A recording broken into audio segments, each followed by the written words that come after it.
Well, good morning, everybody. Thank you again for joining us. So lovely to see all the orange on the screen.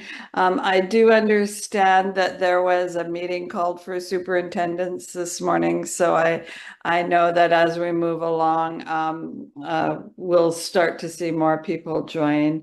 Again, thanks for joining us for our first in our virtual learning series. For those of you who don't know me, I'm Shannon Dorinzi, and I'm the Membership Services Consultant.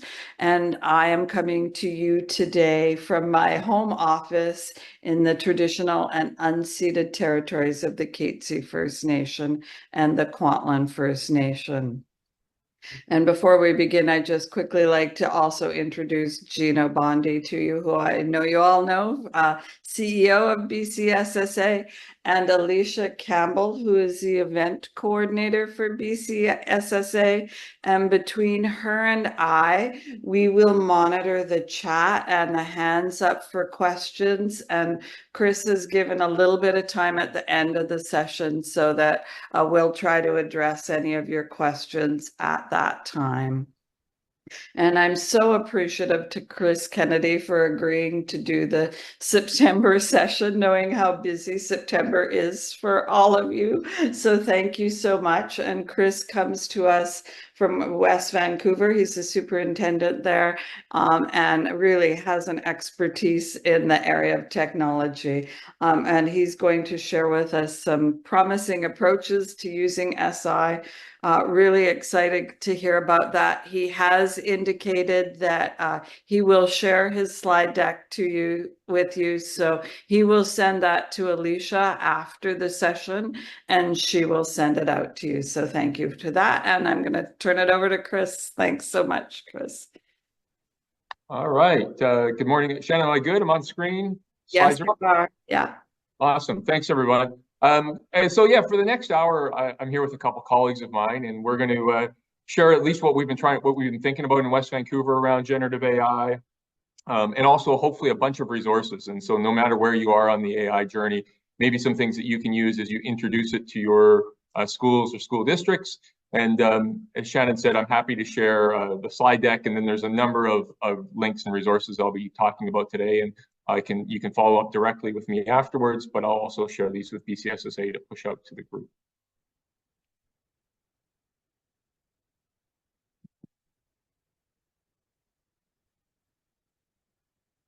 Let me reshare that.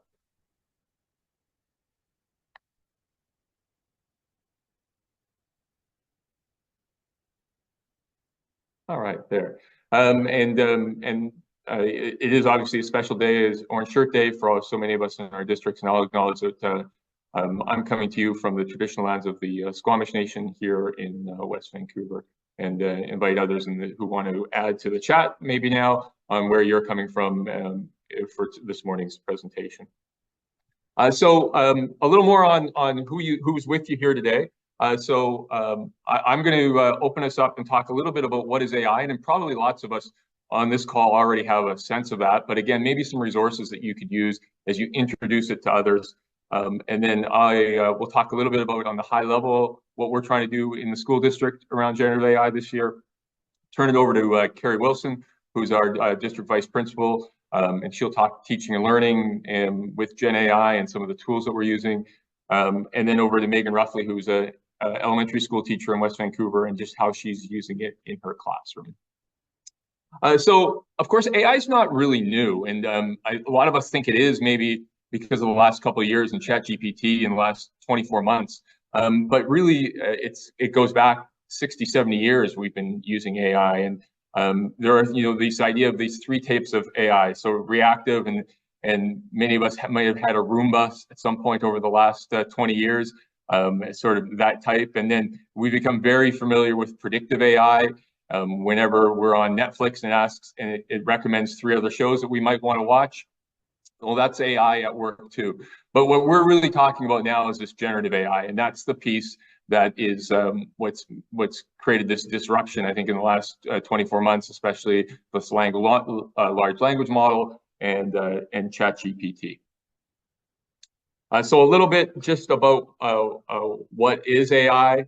Generative AI, produces new content, text, music, images, by generating outputs based on patterns learned from existing data.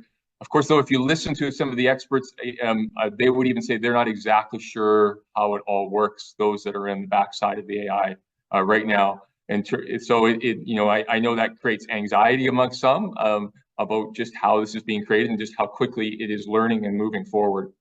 But that's a little bit about just what it is. And then just about where we are in the cycle. This cycle is probably familiar to lots of you. I do think we are kind of at the peak of inflated expectations right now about generative AI, that it is the catch-all, perhaps solution to everything, that it can solve all of our problems. And so to know that we are, at some point soon, we are about to enter the trough of disillusionment, which often comes around technology. If you think of many of us who were involved in the Web 2.0 work of 20 years ago, we lived through that, and then kind of end in this plateau of productivity. And so I do think we are at the point right now where there's this excitement and buzz, and we want to capture that. But to know that we will have dips as we go through this. And then just a little bit on kind of how I see it long term. I do think I agree with this, that we kind of overestimate it in the short term, and then underestimate it in the long run. All right, well, let's play a little bit. First up, you might have seen Quick Draw before, and so if you have a phone with you right now, you have on your screen there a QR code, and so I like to use Quick Draw when I'm introducing AI for the first time. Because what Quick Draw does is it is an example of machine learning and how technology can learn from existing data and gets better over time. And so I'll give you about 30 seconds to 1 minute to just play in Quick Draw if you want. And again, I think it's a fun one to use if you're introducing it to staff or to students, just the idea of generative AI or AI in general, to use Quick Draw.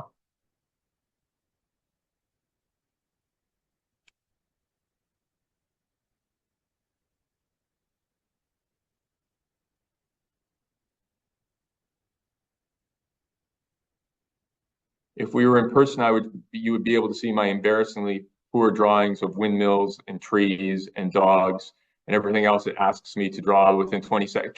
It tries to recognize within my 20 seconds of drawing. All right, so there's Quick Draw. Let me go on to another one. And there's a few of these. Again, good with adults, good with students. If you click on this QR code, this takes you to Britannica site, which has photos pairs of photos, and you're asked to decide which one is real and which one is generative or generated by AI. There's a number of sites like this. There's a really good New York Times. If you just Google New York Times AI photos, they have a video one as well. So that's another one. Lots of them out there. Why I like the Britannica one is it has really good explanations of what to look for in photos about real and AI photos, and gives you some really good advice on how to tell the difference between them. And so I like that. It also gives you some advice on how to click into a photo and to see how it was created. And so again, good for adults and great for students if you're beginning to think about how you want to talk to kids about generative AI. A little bit about AI in BC. Now, this is my view of where we're at in British Columbia. Not necessarily. I'm guessing it probably aligns to where the ministry thinks, but this is a slide that I've come up with. And so the ministry is providing this high-level guidance. Some consistent messaging around AI. They've given that sort of tacit permission that they know people are using AI, and we need to consider how to use it throughout the system. I've been part of a multi-partner group that's been designing some of the resources that I'll talk about in a second. School districts. So our space then is we set local policies and guidelines for use in schools, and then we adopt specific tools for use. And then our view is that in classrooms, that our staff are beginning to help use AI to help personalize, offer additional supports and extensions, and seeing, and that at different grades and in different subjects, obviously that differs greatly in terms of how it's used. So here is the ministry site. If you haven't gone to the ministry site, really worthwhile. Again, really good at the high level. They have infographics for elementary, middle, and high school age students. They also have parent info sheets on what is generative AI in multiple languages. And they have some teacher stories as well that teachers created about how they're using it. Kind of really simple, basic stories about how they're using it, but again, really good entry point. And so if you're developing a set of tools and resources, to make sure you link to the ministry site, and some good things that you could use if you're beginning to send home to parents, and some one-pagers that you could push out to them as well. Okay, so here's then flipping this to what we're trying to do in West Vancouver. So what have we done to try to get out in front of this? So we have someone who's taking the lead on this. Obviously, we have there's no gurus of AI. That's just not the kind of world we live in. So Carrie Wilson, who's going to talk next, is the lead on it. We've chosen a small number of tools to support. I think that's really important. I think in order to get people to use tools, like there are hundreds and hundreds of generative AI tools out there. And so you need a starting point. And so we have a really small number that we support. We've tried to engage everyone. We've done multiple parent education sessions showing them what AI is, and also what tools we're using. Because it benefits their own personal life, we have parents that are just for their own learning are really interested. And so it's a topic that we're finding is really sticky. We've established AI principles, and I'll show you those in a minute. We talk about it and model it and try to, in everything we do, whether I'm doing stuff with our board and showing and using AI, or we're using it in every administrator meeting, we're demoing some tools that we use around AI. We bring in outside experts, and for us, that's been, we've had Alec Kouros in with all of our staff. We work with Dean Sharesky as well. Sometimes, even when you have internal expertise, obviously having outside expertise adds some validity and credibility to the work. And then we've joined a bunch of networks. And offline, I'm happy to talk to any of you who might be interested in this kind of these networks as well. We have a group of Metro Fraser Valley, largely school districts, about 12 to 14 of us. We spent 2 days together this week on sharing what we're doing around generative AI. There's a Michael Fullen group that some of us are part of, and we're networked into that. A group called C21 that is also doing some work in Mindshare Learning. There are some, as I say, some BC networks, some national, international networks, and so we're trying to stay connected to what others are doing. Our biggest learnings have come from Ottawa Catholic as a school district. I find they're a little bit ahead of where we are, and just seeing what others are doing in this space is super helpful. To give you a sense of what guiding principles look like, here are our guiding principles around AI use. And what we have done is we took our board's values, so things like happiness and excellence and equity, and then we took what we were wanting to do around AI and we pulled them together. And I'll show you one there in more detail. That's around accountability. I'll just leave that, let you read that there on the screen.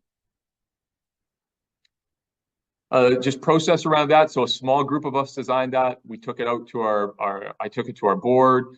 We've engaged our partner groups around this, and we're just beginning to push this. We're just talking about how we push this out, post it in schools, post it in classrooms across the district.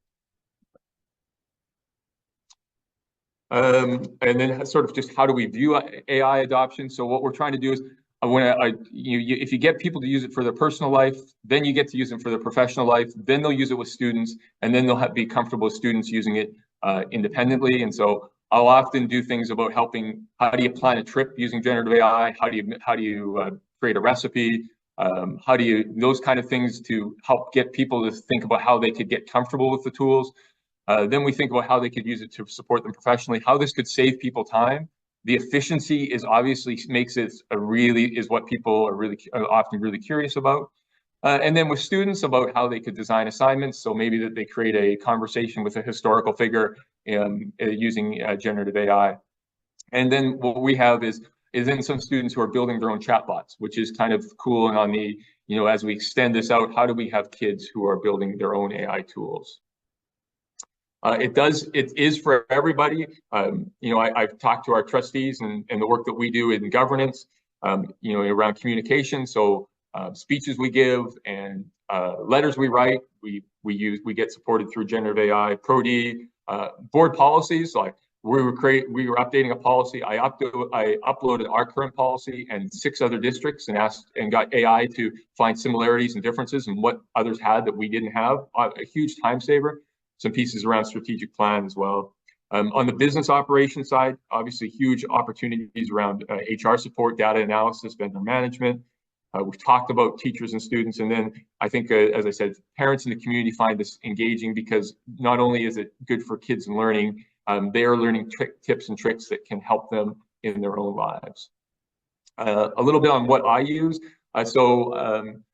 All the free versions are all fine, and then I usually find most people pick one paid version. And so I use ChatGPT 4.0, which is paid. I pay about $25 a month for that, to give you a sense of that. It is why it is cost prohibitive still to have often like ChatGPT for across a whole district. We use Magic School, and Carrie's going to talk about that in a second. I like Claude. The more I use it, the more I like it. I just have the free version, but it's like a alternative to ChatGPT. Perplexity, again, another AI tool. Copilot is probably the one, if you're not sure what you have, that's probably the one you have built into 365. Depending on what you've turned on in your school district, you probably have some version of Copilot available to you right now. And then there's just lots I use for one-off tasks. SUNY's a fun one. I use that for music. I've been playing in Google Notebook, which is one I use for creating podcasts. But there's lots of others. But again, I try to use a couple and use them well, and then share that with others. And just where does this fit into our bigger picture? So we are talking about 3 things in our school district this year. So where we're at around innovation, and for us, that's about physical literacy and AI. We talk about fundamental skills of literacy and numeracy, and we talk about all means all. And so the AI is core to these are the directions we are focused on in our school district this year. And then just a little bit more about what we're thinking about for this year. More documentation that we're rolling out to schools. We have a parent ed coming up, another one in October for open up to the whole school district. And really trying to support the use of Magic School, and Carrie's going to talk about that in just a second. And so I will slide over and let Carrie slide over and pick up. Okay, there we go. Hi, everybody. Let's see here. Is it these arrows or these ones? Side. Okay, great. So I'm going to take over a bit and talk about the journey sort of at a lower level. Chris's journey, Chris's view was sort of up, 20,000 feet. I'm going to bring it down a little bit lower here and talk about how we have invited AI into the classroom. So we realized, I think fairly early on, that we wanted to find a tool that could be used in our classrooms with our teachers, with our students. And we really started to look at what was that going to entail? What did we need to look at? And we needed to start with, what are the things that we hold important? What are our guiding principles? We wanted to stick to those no matter what tool we're using. From there, we looked at things like what tools were available, how easy are they to use. We wanted to think about things like misinformation, academic integrity, hallucination, bias. All of those are part of AI, regardless of what tool you use. But some tools are better set up to handle that in a K-12 situation than other ones are. Our big picture, we wanted to make sure that we were establishing safe habits, and that was safe habits no matter what tool. We want our students to learn those safe habits with the approved tools that we have, but we know that our students are using lots of other tools when they leave the classroom. And so it's really important that they take those safe habits they've learned here at school and that they transfer into their use of AI wherever they happen to be. We wanted to make sure that we were educating and educating not just our students, but our teachers as well in how to use AI thoughtfully and safely and ethically. So that was an important part of stepping forward. And we also wanted to have guidelines to follow. And again, like the safe habits thing, we wanted guidelines that would be simple enough that students could internalize them and then hopefully transfer them over again, regardless of what tool they were using. So these were the sorts of things that we were thinking of as we started to look at what tools would we use in our district. And really, we're also trying to juggle sort of these 4 types of uses, which is teacher for teacher. So how are teachers going to use AI to help themselves in their profession? Teacher for student, which is really how are teachers going to use AI to support the students in their classroom? Student for student, so how is a student going to use an AI tool to help themselves learn? And then the one that's maybe the trickiest and that a lot of people haven't maybe started to think about as much is students for future. So how are we going to help our students get past just using AI as a tool to help them and teach them that AI can also be used as a tool to help them create new things, like Chris said, their own chatbot or any number of things that we maybe haven't even envisioned yet. So we started with teacher for teacher because really the way to get a lot of people interested in the AI who maybe have been holding back is by showing them how it can be used to make their lives easier or more interesting or even sometimes a little bit of fun. So we wanted to find a tool that had lots of different functionalities for teachers that could help them with lesson planning, creating resources for their classroom, understanding curriculum, especially if they were a new teacher coming in or if they had been transferred to a different grade and they really didn't understand the curriculum yet. We wanted a tool that could help with communication, like those really difficult emails that, you know, you're lying awake on a Sunday night trying to decide how you're going to send that email and what you're going to say. We wanted tools that could help with assessment and report writing because those are things that take a huge amount of time. And we've given our teachers permission to use a variety of tools. Tools like DFIT and Brisk provide really great resources for teachers, and those are really teacher-facing tools. They're not designed for student use, they're designed for teachers to use with students.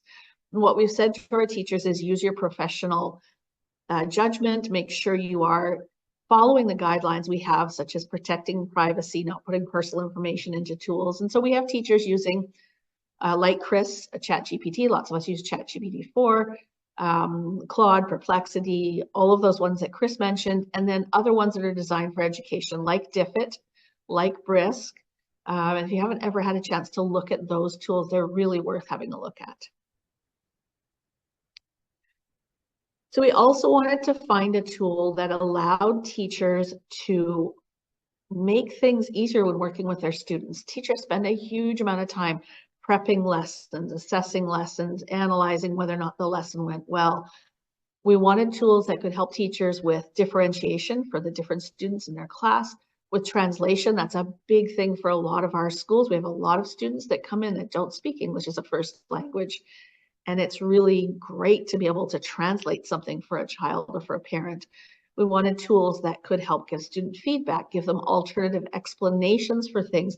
Sometimes as a teacher, you can only think of 1 or 2 ways to explain something, and a child needs a different way that you're not able to explain, and AI can often provide that. We wanted tools that could enhance what was going on in the classroom, that could give challenges for those students who already had figured out what they were doing and wanted to move faster. And tutoring, and this is an area where AI really can, and I think will excel as we move forward, being able to differentiate and really help each student learn at their level and in the way that works best for them. When it came to looking for a tool that would work with students, it's tricky. Most of the big chatbots out there like ChatGPT and Gemini and Claude and Perplexity, when you dive into the fine print, it's very clear that these tools are not designed for use with children. Most of them will say not at all under 13, which of course eliminates all of our elementary schools and even some of our grade 8s. And often it will say between the ages of 13 and 18, only with parental use. And we wanted to find something that was okay to use with any of our kids from kindergarten to grade 12. Also, we had to consider privacy impact assessment, of course, as you do with every digital tool. And some AI tools would pass those sort of guidelines really easily, and some would not. So we wanted to make sure we were choosing one that would be safe, because we're, aware that we are doing something somewhat new here. We want to do it right. We also wanted to consider, do we want a tool that includes images, video, sound, or just language? How do we want to start playing with this? And we're also aware that, as the saying goes, the AI that you use today is the worst it's ever going to be. It's just going to continue to get better. So knowing that some tools that might not have images yet will eventually have images, and looking at all of that, we landed on a tool called Magic School. And Magic School is kind of our Goldilocks for now, meaning it fits what we want right now really well. A year from now, there might be other tools, but this is where we've landed right now.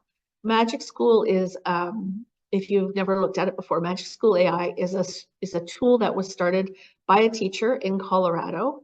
It started off fairly small with a few little tools that you could use, and now has, I believe, over 70 tools for teachers and students to use inside its sort of umbrella.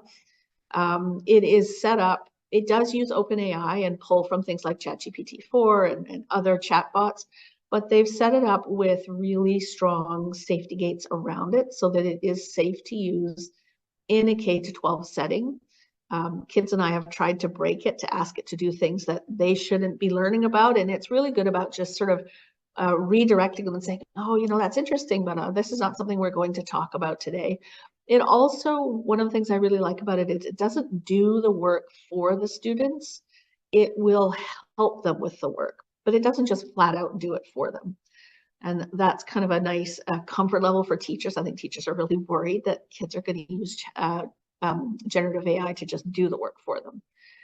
So once we had settled on a tool and decided this was where we were going to go for at least for this year, there were a number of things we had to do. The first, of course, was a PIA, and I've actually had to do 2 PIAs because when we initially did a trial with Magic School, it was only available for teachers.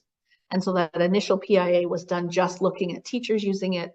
And then around spring break last year, they launched their student-facing tool, and so then I had to go in and redo the PIA. But because the company is headed by someone who's a teacher, he's very aware of things like privacy and safety. And so doing the second PIA luckily was a very easy thing to do.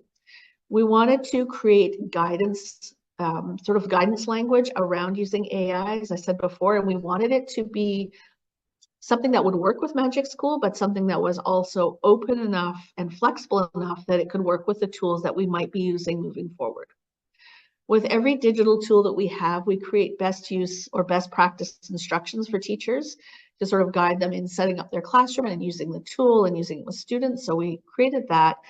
And then because we were aware that there's a very differing level of understanding about AI amongst our teachers, we have some like Megan, who you're going to hear from soon, who are really, in tune with what's going on with AI and very up to date. And then we have other teachers who haven't even begun to look at AI.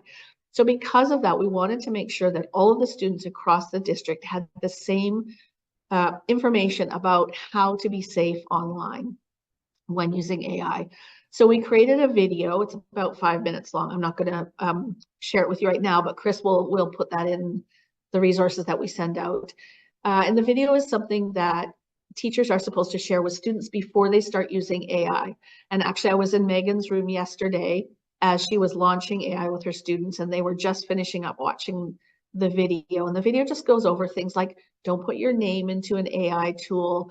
Understand that AI tools might not always tell the truth. You need to be aware of that. And don't use it to do all of your work for you. Use it to help you, not to do the work for you. So it just goes over those sorts of things. Along with that, and Chris talked about this a bit already, we've had parent information nights. We had one that we actually recorded and put up on our YouTube channel so that parents who weren't there for that night can go back and watch it. And we have lots of discussions with parents about AI and about what that looks like in the school. And then we also, because AI is so new to everybody, we wanted to make sure that we were committing to sort of providing Pro D for teachers, because those teachers that are super techie will jump in and do things no matter what, but those who aren't need a little bit of guidance, especially with something as new and as potentially as large as AI. So that looks like a variety of things. I write a weekly blog, and I often blog about AI. We have now some micro Pro D. We have Pro D sessions. We just had a Pro D day a week ago, and there were 2 big AI sessions run on that day at different schools for different people. So continuing to help teachers with Pro D, and Magic School itself actually has professional development for teachers. It has little courses that teachers can take and get a digital badge saying, you know, you're a level 1 Magic School teacher now, which is kind of cool for people who like that sort of thing. So what you're seeing here are 2 of the resources that we've created to help students and teachers in using AI. The one on the left is our guidelines for the use of AI. And as I said, we wanted to make this one broad enough to cover the AI that we're using now and AI that we might be using in the future. So the guidelines are very broad and they don't mention any specific tools, but things like protect your privacy, don't enter any personal or private information into the tools, only use the tools in a way that is consistent with how your teacher is asking you to use them, and use them to enhance and support your learning, but not to do the learning for you. On the other side, excuse me, we have sort of our spectrum of how AI can be used in the classroom and when to use AI. Our feeling was very much that AI is not a binary, I use it or I don't use it. It's much more of a spectrum. I don't use it, I use it a little bit, I use it a lot. And so this is something we've created just recently. It's now out to a group of teachers and students to look at to see if it sort of works with what they're thinking. And when we get a bit of feedback on it, these 2 pieces will be in every classroom in the district, so that teachers and students can refer back to them as they are using AI in the classroom. This is just a quick look, excuse me, at our best practice guidelines for Magic School. Goes over how teachers set up accounts, how they interact with students, and what I wanted to bring your attention to was the printing in red. We have this sort of thing everywhere where we talk about AI, just as a reminder to teachers and students, because AI is still so new to a lot of us, just this reminder to be careful and to be thoughtful and not to put personal information in, and a reminder about what personal information looks like, so that we are cautious and aware of what we're doing.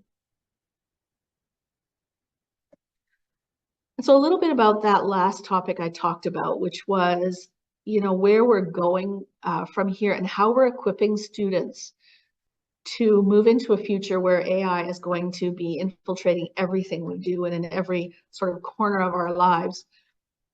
What do we do for these students? And really, one of the big things we need to do is help them understand how AI works. And that's tricky for teachers because most teachers don't really understand it themselves. So luckily, there are lots of really good resources we can turn to. Code.org, Teach AI, Common Sense Media, and ISTE all have really great courses, mostly aimed at the grades 6 to 12 level, that teachers can use, excuse me, to teach students how AI works, to provocate them to thinking about things like bias and differentiation and hallucination. And again, when I walked into Megan's class yesterday, she was using one of the lessons, I believe, from Common Sense Media with her grade 6-7 class after the video to talk about things like input and output, and which then, you know, leads itself into discussions about prompt engineering and things like that. So there are great resources out there for teachers to use, and we encourage our teachers to explore those. We also offer in our district a cybersecurity and AI course taught by one of our teachers. We're in our 2nd year with that course, and it's a hybrid course, which means it operates outside of the regular school day, so that students from all 3 of our high schools can come to that course. And the kids who take the course are super excited about learning more about AI and cybersecurity. And then later this year, I'll be delivering lessons to all of our grade 4 to 7 students on just general lessons on what AI is and how it works, so that they understand a little bit better, that it's not just magic going on inside their computer, that there's actually reasoning about how it works, and that it's something that they can understand and start to engage with, and maybe even start to build things with. So having said all of that, I'm actually going to turn you over to Megan. She is a grade 6-7 teacher at Irwin Park Elementary, and she's been doing some really great things with AI in her classroom, and she's going to tell you about those. So we're going to do the seat shift thing again, and I'll turn it over to Megan. Hello, I'm Megan. So I have been teaching upper intermediate for a while now, and some important context for you all is that our school district does the Bring Your Own Device program. So our students have been bringing their own computers to our elementary school classrooms since grade 4. So we have a pretty great foundation of the digital literacy skills that are so important to then start the conversation about artificial intelligence. And so that's where students are kind of coming to me as they enter grade 6 or grade 7. And we're really looking at it as our team as an entry point into not only kind of our health and career conversations, but also drawing connections between the core competencies and really harnessing that student buy-in, the excitement around generative AI, and kind of meeting them where they're at. So kind of to echo what's been said so far, artificial intelligence is really being used in school as an entry point into differentiation and inclusive practices, in addition to kind of that personalization and enhancement for our students. Sorry, I'm losing my voice. September. So to kind of begin, it's really important that any teacher that is going to start to have these conversations with their students understands that the first kind of conversation they're having has to be around safe practices. And so in my classroom, that looks like talking about the possible concerns and kind of ethical implications with artificial intelligence, talking about the history of AI, because I've taught this twice now, and my students are just so curious to see where they've already been using different iterations of artificial intelligence in their daily life, and now kind of dreaming about where it could take us. In addition to kind of harnessing that kind of power of it's a tool, not a toy, that we use very commonly in classrooms, and making sure students understand that when we're using AI to help us with our education, we have to be mindful about what that looks like. And then trying to prepare them for future-ready skills for a future that is ever evolving, and bringing them into that conversation about where they think, you know, AI is going to go, what the job market might look like eventually, how they could be using it in high school or post-secondary. And so really kind of having these awesome creative conversations. So I talked about some possible concerns, and these are kind of the 4 pillars that I think kind of meet my students at a developmentally appropriate level. And of course, if you taught younger students or older students, you could have different types of conversations around these general themes. So the first is about kind of the bias and discrimination that can be embedded into the code of artificial intelligence. Yesterday, we were talking about self-driving cars, and that was a great entry point into some issues that happened with that kind of technology in early iterations. We also have a lot of conversations regarding the dependence and relationship with technology, and making sure that students understand that while it is really exciting that AI is able to do so much of what we're trying to do in school, making sure that it is enhancing what they're already doing and that they have the foundation of skills to be able to use it critically. Like Carrie talked about, data privacy and security is really one of the most important things that we need our students to understand. Thankfully, with our conversations around digital citizenship, they already have started to think critically about how they're using their computers, their phones, any technology kind of in and outside of school, but really contextualizing that around artificial intelligence. And then conversations around academic misconduct. This seems to be the area that my students have the most opinions about. I polled them earlier this week about kind of what issues do you see regarding generative AI, and comments about people being lazy and being unable to do things for themselves. And so the fact that they're already having those thoughts are really great. We can build upon that and show them how they can use it as a tool and not just to do things for them. So where to start? Like Carrie said, there are some wonderful resources already out there, especially for teachers that don't have as much context about the history of AI. Last year, my team used some resources from Twinkle. This graphic here shows kind of a timeline that the students just found super duper interesting about different versions of AI and how it's kind of gotten to where it is today. This year, we're using Common Sense Media because I had some of my same students being a grade 6-7 combined class. And it's a wonderful kind of curriculum for grades 6 to 12. And it's just a great entry point into these conversations. We also really find it a great entry point into connections with current events. We're always talking about being informed citizens, and there are constant stories in the media about misuses of artificial intelligence, and the students love to kind of bring those into the class and have, you know, kind of conversations, debates about some of these ethical implications. And so that student buy-in is so important as we're having these conversations.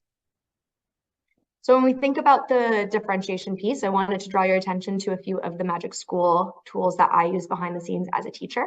There are tools like creating UDL choice boards, being able to translate text for some of our students, for, you know, kind of more inclusive practices, creating social stories about specific things that have happened that they might need support with.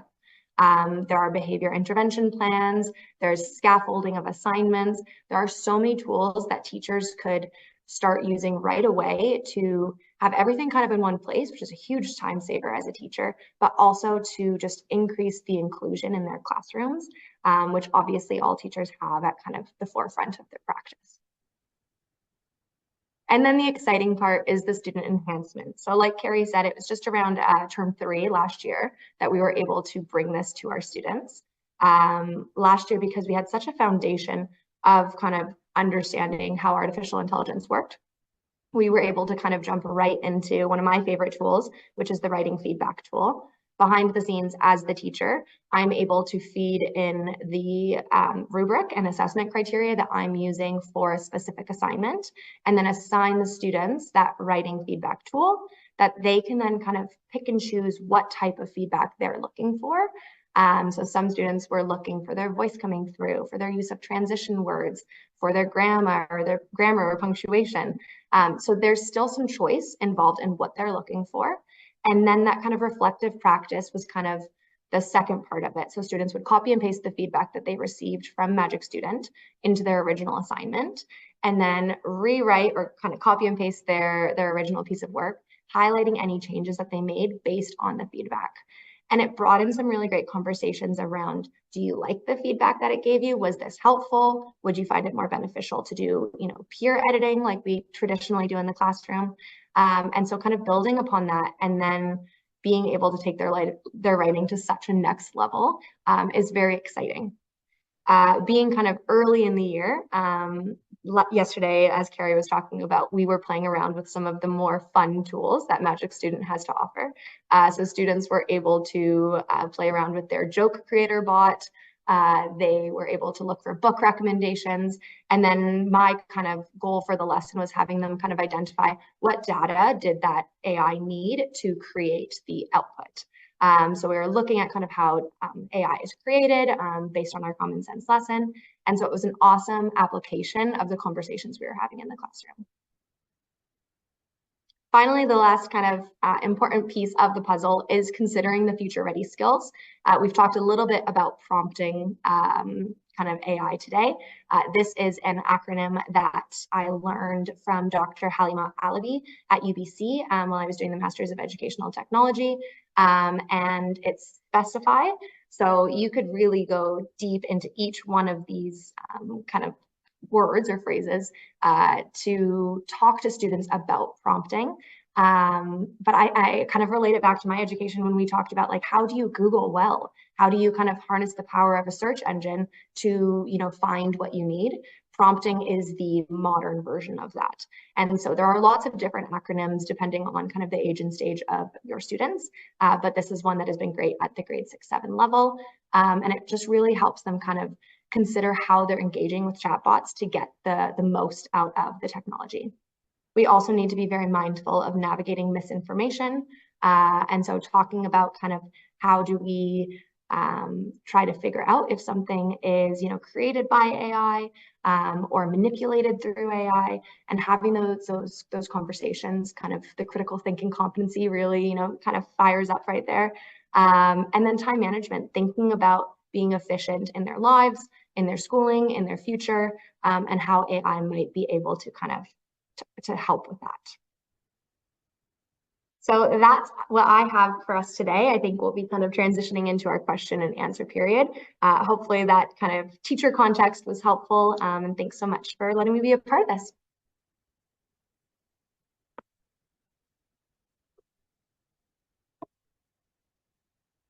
All right, Shannon, we'll take our slide deck down, maybe, and I'm happy to open up to if anybody has any questions for any of the three of us. Either I'll take hands, or if people just want to jump on the microphone.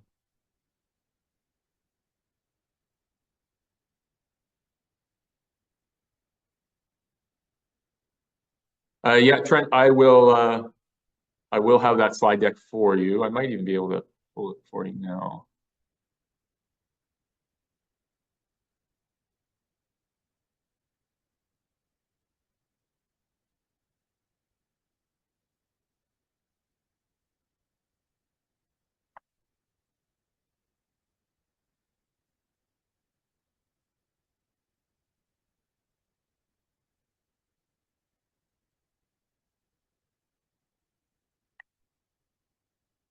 Any other questions or anything we can help with? Chris, I appreciate your presentation. I really like how you shared the three levels, and I think that really helps us see how you've implemented it in your district. Small minutia question. I'm curious, are you paying for the paid version of Magic School for your educators? We are. It's we're paying for our staff and our students. We have a yes. You all probably have teachers who are using a free version inside your districts. And so again, offline, if you want to know exactly what we're doing around that or what that looks like, I'm happy to share some more details on that piece. Thanks, I appreciate that, and gratitude to your team for sharing your learning.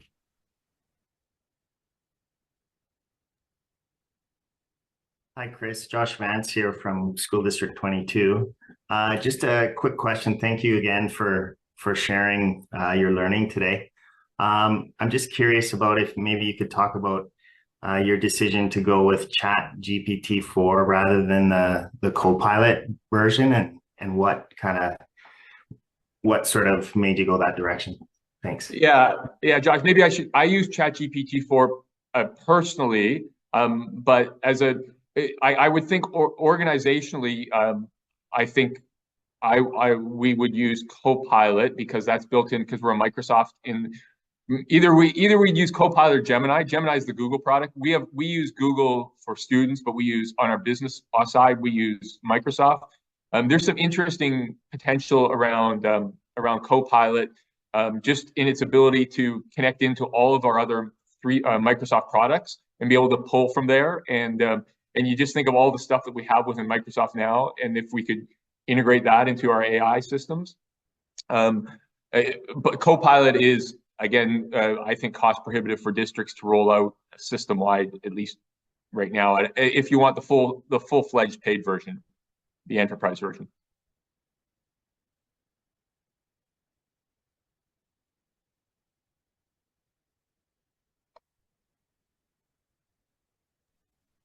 Chris, we have a question in the chat from Nolan and Mike who are interested in any work with students on prompt writing. Yeah, do you want to slide over and talk about that? So Megan talked a little bit about using an acronym to get kids to write prompts. And definitely this is something that we're working on helping teachers understand so that they can work with students on looking at how to write an effective prompt and how to then re-prompt and redirect the AI. It's a great tool for the kids to learn, and it's a great tool for the teachers to learn as well. So I think we're all learning together, and prompts or acronyms like the one that Megan shared, which is in the slide deck, are a great way to start. It's great for kids to do something like, if you walk around a class and the topic is the same for everybody, but if you hand groups of kids a slightly different prompt and say, go in with the prompt I gave you, and then have them discuss the results they got and how the results are different and why are they different. And eventually they'll come up with the fact that it's different because of what you put in, and that whole idea of input versus output. What you put into it is going to help guide what you get out of it. So it's a really important part of learning to work with AI for sure.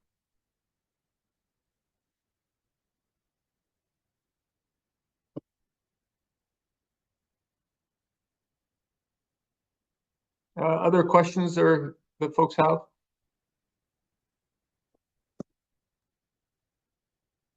Yeah, so if you, I know a couple of you are interested in some of the pricing details and that I'm not going to share those out in my general emails, but if you can reach out to me personally on my email, and if you want to know more about just what the costs are for certain products or what our thinking is around that, but I will share obviously the slides and everything out broadly.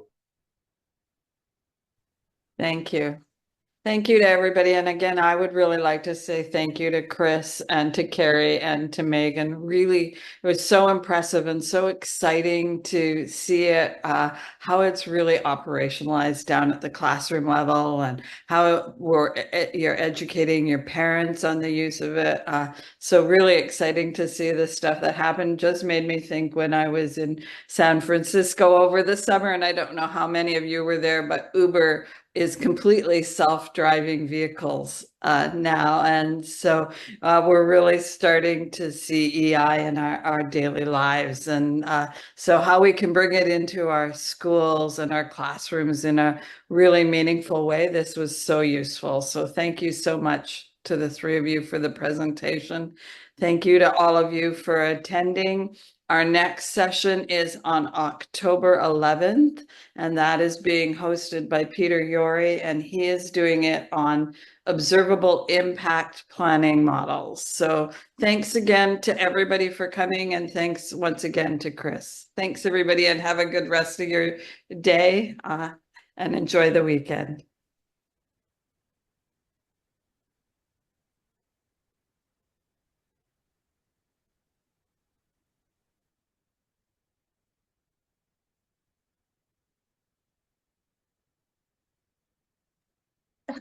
You don't sound nervous at all. Thanks, Shannon.